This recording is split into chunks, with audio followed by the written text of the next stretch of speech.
নমস্কার, আপনারা দেখছেন ইউবিআই বাংলা। উত্তর চব্বিশ পরগনা জেলায় প্রশাসন নির্দেশিত ডিসিপিউ অ্যান্ড এসএইচজি ব্যারাকপুর 1 নম্বর ব্লকে শিশু সুরক্ষা কমিটির পরিচালনায় আজ মামদপুর দোগাছিয়া উচ্চ বিদ্যালয়ের ছাত্রছাত্রীদের শিশু সুরক্ষা সম্বন্ধিত সচেতনতা প্রদান অনুষ্ঠান সংগঠিত হচ্ছে। উপস্থিত শিবদাসপুর পুলিশ প্রশাসন, সিডাব্লিউপিও ও সদস্যগণ child marriage, cyber security, trafficking এবং বর্ণপ্রথা নিয়ে গুরুত্বপূর্ণ তথ্য প্রদান করলেন।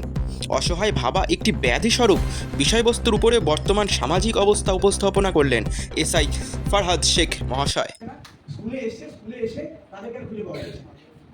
এইবার তুমি যখন স্কুলে এসছো, মাস্টারমশাই যারা আছে তাদের একটা রেসপন্সিবিলিটি থাকে, দায়িত্ব থাকে যে বাচ্চাটা তার বাবা মায়ের কাছ থেকে আমার কাছে এলো। এইবার যদি আমার এখান থেকে না পাওয়া যায় তাহলে দায়িত্বটা আমার উপরে চলে আসছে। তাহলে তোমরা কি তোমাদের মাস্টারমশাইদেরকে হ্যারাসমেন্ট করাবে নাকি? এরকম করে কেউ করাবে না কোনোদিন। তো দুটো বাচ্চা একসাথে খুঁজে পাওয়া যাচ্ছে না। তো লাস্ট যেটা খবর পাওয়া গেছে আমাদের ওখানে পাওয়া গেছে। এখন আমাদের বাড়ির পাশে কি আছে? বাংলাদেশ বর্ডার আশেপাশে। আমি যখন খবর পেলাম, আমি জানালাম যে এই জায়গাটায় এরকম এরকম পরিস্থিতি আছে। তখন আমি এখান থেকে আমাদের যে সোর্স থাকে সেই সোর্স কাজে লাগিয়ে মেয়ে দুটোকে একদম বর্ডার থেকে 1.5 কিলোমিটার আগে যে একটা গ্রাম আছে সেই গ্রাম থেকে আমরা উদ্ধার করলাম। সেই কনসার্ন থানা গিয়ে সেই 1.5 কিলোমিটার আগে গ্রাম থেকে উদ্ধার করে নিয়ে আসলাম। তাহলে এর মোটিভটা কি ছিল? যে দুজন বা তিনজন যে যারা নিয়ে গেছিল ছেলে মেয়ে দুটোকে, তারা তাদেরকে নিয়ে কোথায় নিয়ে যাচ্ছিল? কোথায়? বাংলাদেশে, তাই না? তো তোমরা তো পরিষ্কার বুঝতে পারছো। তাহলে কার মনে কি আছে? ওই রাম শ্যাম যদু মধু আমার সাইকেল নিয়ে আমার পিছনে আসছে, দুটো কথা বলতে, হাসি মুখে কথা বলতে আমার খুব ভালো লাগছে। 3 দিনের দিন আমি ওকে দেখলাম না, কিছু বুঝলাম না, আমি ওর সাথে দিব্যি সুন্দর করে চলে গেলাম। সে এবার কোথায় নিয়ে যাচ্ছে? আর সেই রাম শ্যাম যদু মধুর পিছনে কোন রাঘব বল লুকিয়ে আছে তোমরা তো জানো না। এই হলো প্রথম একটা আমাদের এই ব্যারাকপুরেরই ঘটনা, তোমাদের আশেপাশে কোন একটা থানারই ঘটনা। ও দুটো মেয়ে এইভাবে আমরা তাদেরকে একদম মৃত্যুর মুখ থেকে বের করে নিয়েছি। যে যদি বাঁচার হয়ে যেত, যে পরিস্থিতিতে ওরা থাকতো বা পড়তো, সেটা মৃত্যু সম্ভব। মানে লোকে অনেকে বলে না যে এই জীবনের থেকে আমার মরণ ভালো, তো একদম অনেকটা সেরকম। দ্বিতীয় আরেকটা দৃষ্টান্তমূলক ঘটনা বলি। এইটা হচ্ছে স্পেসিফিক্যালি যে টাইপের লোক যারা লোয়ার মিডল ক্লাস আছে, যারা নিজেদেরকে মনে করে আমরা অসহায়, বাবা মা যারা আছে, আমি তাদের জন্য গলা শব্দে বলছি এটা। যারা নিজেদেরকে অসহায় মনে করে যে আমি পার ডে 300 টাকা ইনকাম করি, আমার 15 বছরের বাড়িতে একটা মেয়ে আছে, ভাই একটা ভালো ছেলে দেখেছি, তাড়াতাড়ি আমি বিয়ে দিয়ে দিই, কারণ কি আমি অসহায়। এই অসহায় ভাবাটা একটা আমার মনে হয় সামাজিক ক্রাইম। এটা একটা সামাজিক ক্রাইম। এটা একটা নিজেকে অসহায় সে কেন ভাববে? অসহায়ের জন্য সে একটা ক্রাইম করে বসে। আমাদের স্যার একটু আগে বললেন যে যদি কোনো বিয়ে হয়, বাচ্চা মানে ছেলে আর মেয়ে, তাহলে প্রত্যেকে যুক্ত। আমি এর সাথে আরেকটা জিনিস অ্যাড করছি, যেটা চাইল্ড ম্যারেজ একটা আছে, স্যারদেরকেও বলছি যে একটা বাচ্চা যদি বিয়ে হয় কোনো ছেলের সাথে, সেই বাড়িতে যতজন নিমন্ত্রিত আসে, নিমন্ত্রিত খেতে আসে, তারাও সমানভাবে দোষী। তারাও ওই সেম কেসে চাইলে ঢুকতে পারে। আমরা চাইলে ঢোকাতে পারি তাদের। এটা ক্লজে আছে। সুতরাং যে ওই কোনো একটা 14 বছরের মেয়ের বিয়ে হচ্ছে, আমি গেলাম, গিয়ে বাদ পেরে খেয়ে আসলাম, সেটাও কিন্তু ক্রাইম একটা। আমি আইনের কথা বলছি, আইনের বাইরের কথা বলছি না। এইবার আসি অসহায় বাবা মায়ের কথা, যারা নিজেদেরকে অসহায় ভাবে। এবার সে অসহায়তার এরকম সুযোগ আমাদের সাউথ চব্বিশ পরগনার ঘটনা একটা, এটা খুব একটা রেয়ারেস্ট কাহিনী ট্রাফিকিং এর। মানে এগুলো অ্যাকচুয়ালি আমরা শুনি যে অর্গানাইজড ক্রাইম যেগুলো থাকে, এগুলো one type of organised crime regarding হচ্ছে আপনার ট্রাফিকিং এ। একটা বাড়িতে একটা লোক সে মাছ ধরে, সুন্দরবনে মাছ কাঁকড়া যেগুলো মাছ ধরে, তার বাড়িতে 4টে মেয়ে আছে। প্রথম বড় মেয়ের বয়স 17 বছর, দ্বিতীয়টা 15 বছর, তারপরটা 14 বছর, আর একটা আছে 9 বছর। একই বাড়িতে 4টে মেয়ে তার। এবার সে বললো কি, সে রোজ মাছ ধরতে যায়, এই বলতে বাইরে থেকে একটা পুরো ফ্যামিলি এসে আমাদের বাড়িতে, মানে পাশের একটা বাড়িতে ভাড়া নিয়েছে। বড় বাড়িটাই ভাড়া নিয়েছে। বড় বাড়ি যদি ভাড়া নেয়, ভাড়া বেশি দিতে হবে। ভাড়া বেশি দেওয়া মানে কি বোঝায়? তার কাছে পয়সা আছে, তাই তো?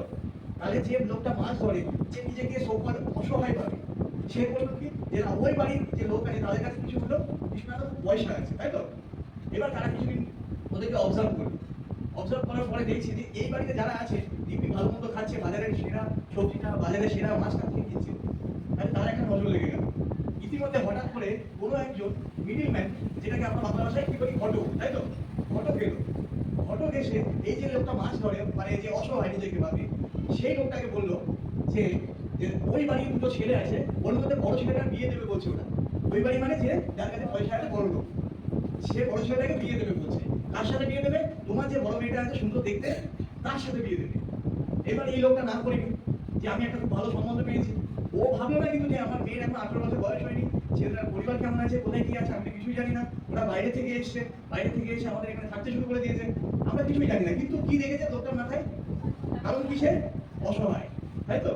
সেই লোকটা দেখলো যে আমার বাড়ির পাশে লোকটা যাকে আমি বিয়ে ঠিক করছি, তার পিছনে আমার টাকা আছে, আমার মেয়ে সুখে থাকবে, কোনো কথা নেই বার্তা নেই, দিব্যি বিয়ে হয়ে গেল।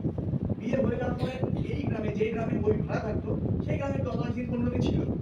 15 দিন থাকার পরে ওই মেয়েটাকে নিয়ে ওই মানে ওরা যেটা বলতে যে ওদের হাসপাতাল ইউপিতে চলে গেল, বুঝলেন? ইউপিতে চলে গেল। ইউপিতে চলে গিয়ে তারপরে কি হলো, মেয়ে যে আছে, যে মেয়েটা, সেই মেয়েটা বারবার এই বাবাকে ফোন করছে, বাবা আমি খুব ভালো আছি, এরা আমাকে রাজরানীর মতো করে রেখেছে, আমার খাওয়া দাওয়া, গায়ে গয়না যাবতীয় সব কিছু, আমি এখানে খুব ভালো আছি। এবার বাবা শুনছে যে এরকম ভালো আছে আমার মেয়ে, আবার দ্বিতীয় দিন ফোন করছে, ভালো আছে, কোনো সমস্যা নেই, একদম মেয়ের মতো করে রেখে দিয়েছে। তারপরে মেয়ে একদিন হঠাৎ করে বলছে, বাবার মাথায় আরেকটা ইন্টেনশন আছে, ওই বাড়িতে আরেকটা ছেলে আছে, আমরা যদি আরেকটা মেয়ে ওই বাড়িতে ঢুকিয়ে দিতে পারি, আমার আরেকটা টেনশন কমে গেল, তাই তো? কারণ সে কি, অসহায়, তাই তো? আরেকটা মেয়েকে যদি ওই বাড়িতে ঢুকিয়ে দিতে পারি, এইবার এই টেনশন নিয়ে দ্বিতীয় দিন তৃতীয় দিন এরকম কিছুদিন কেটে যাওয়ার পরে সেই মেয়েটাই ফোন করে বলছে, বাবা আমি খুব ভালো আছি, কিন্তু আমি এখানে একা আছি, আমি তোমাদেরকে খুব মিস করছি, যদি কেউ একজন থাকতো খুব ভালো হতো। তার মানে কি, দ্বিতীয় মেয়েটার বিয়ের প্রথম লাইনটা এই বলে দিল, ঘরে পরিটা কে করে দিল? মেয়েটা, বড় মেয়েটা। তখন সে কি করলো, যে এই বাড়ির যে লোক আছে, অসহায় লোকটা, সে ওই বাড়িতে গিয়ে দ্বিতীয় মেয়ের প্রস্তাব নিয়ে গেল, দিয়ে দ্বিতীয় মেয়ের বিয়েও ধুমধাম করে হয়ে গেল, যেমন তেমন করে বিয়ে হয়ে গেল। বিয়ে যখন হয়ে গেল, বিয়ে হওয়ার ঠিক 2 দিন পর থেকে ওই ইউপিতে যে বাড়িতে থাকতো, সেই বাড়ি থেকে পুরো লোক যত আছে সব সোয়াইপ আউট হয়ে গেল, মানে কেউ থাকে না। এবার এই বাড়ি থেকে ফোন করে, ফোনে পায় না, কোনোভাবে যোগাযোগ নেই, কোনোভাবে যোগাযোগ নেই। এবার হঠাৎ করে এরা করলো কি, সুযোগ পেয়ে একদিন ইউপিতে চলে গেল ওই বাড়িতে। বাড়িতে গিয়ে দেখে বাড়ি তালা বন্ধ, বাড়ির তালা বন্ধ, তালা বন্ধ বাড়ি যখন, এইবার এরা চারিদিকে খোঁজ খবর লাগালো, ওই জায়গাটায় খোঁজ করে লাগিয়ে জানতে পারলো ওই বাড়িটা ওরা 1 মাসের জন্য ভাড়া নিয়েছিল। বাড়িটা বড় বাড়ি, 1 মাসের জন্য ভাড়া নিয়েছিল। এইগুলো হচ্ছে অর্গানাইজড ক্রাইম, হিউম্যান ট্রাফিকিং এর প্রকৃষ্ট উদাহরণ। যদি কোনোদিন কারো বাড়ি থেকে বিয়ের জন্য এরকম প্রেশার করে যে না তোমাকে বিয়ে করতে হবে, তাহলে সবার আগে কি করতে হবে জানা আছে? কি করতে হবে? যদি কেউ সাথ না দেয়, তখন তোমার এই পুলিশ কাকু বা পুলিশ বাবু আছে, যে স্যার আমাকে এরকম বলেছে যে আমাকে বিয়ে দিয়ে দেবে, তাই তো? তখন তোমাকে বাবাকে সঠিকভাবে বুঝিয়ে দেওয়া হবে যে এখন বিয়েটা দেওয়া ঠিক না, বুঝলে? যারা পাবজি গেম খেলে তাদের নিয়ে রীতিমতো কী বার্তা দিলেন শিবদাসপুর পুলিশ প্রশাসন, চলুন দেখে নেওয়া যাক। দ্বিতীয় আসি সাইবার ক্রাইমে। আচ্ছা এখানে কে কে আছে পাবজি খেলে? পাবজি পার্টি আছে এখানে, ওই করে আছে তাই না? হ্যাঁ, তো পাবজি টাইপের যে গেমগুলো আছে, ম্যাক্সিমাম এগুলো চাইনা বানায়, ম্যাক্সিমাম চাইনা বানায়। যতগুলো অ্যাপস আমরা ইউজ করি, ম্যাক্সিমাম এগুলো চাইনা প্রডিউস করে। তো চাইনিজ ল্যাঙ্গুয়েজে তুমি পাবজি খেলতে গেলে হঠাৎ করে তো হলো কি, স্ক্রিনের উপরে একটা চাইনিজ ল্যাঙ্গুয়েজে কিছু লেখা চলে আসে, আমি যেটা সত্য করে বলবো, আমি কিছু বুঝলাম না, আমার খেলার মধ্যে বাধা দিচ্ছিল, আমি ওর উপরে ক্লিক করে দিলাম। ক্লিক করার পরেই দেখছি আমার অ্যাকাউন্ট থেকে, মানে তোমার যে অ্যাকাউন্টটা আছে সেই অ্যাকাউন্টটা বাবার অ্যাকাউন্টটা মায়ের অ্যাকাউন্টের সাথে যুক্ত আছে। তুমি দেখলে ক্লিক করার পরে একটা মেসেজ আসলো, এসবিআই অ্যাকাউন্টে বা কোনো ব্যাংকের মেসেজ আসলো যে অমুক টাকাটা কেটে দিয়ে চলে গেছে। আমরা তো বুঝতেও পারলাম না, আমার বাচ্চা খেলা করছে পাবজি, আমি বুঝতেও পারলাম না।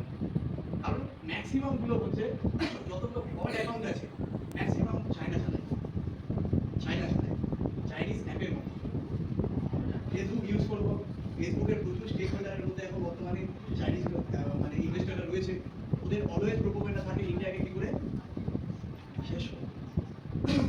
যদি ইনকাম না করতে পারি তাহলে চুরি করে নেবো, একটা সহজ উপায়। সুতরাং যখন গেম খেলবো এদিক ওদিকে ক্লিক করবো না, কোনো জায়গায় আমরা এরকম কোনো গেম খেলবো না, বাবা মাকে জিজ্ঞাসা করে চেষ্টা করবো বেশিরভাগ টাইমটা মোবাইল ফোন থেকে দূরে থাকা।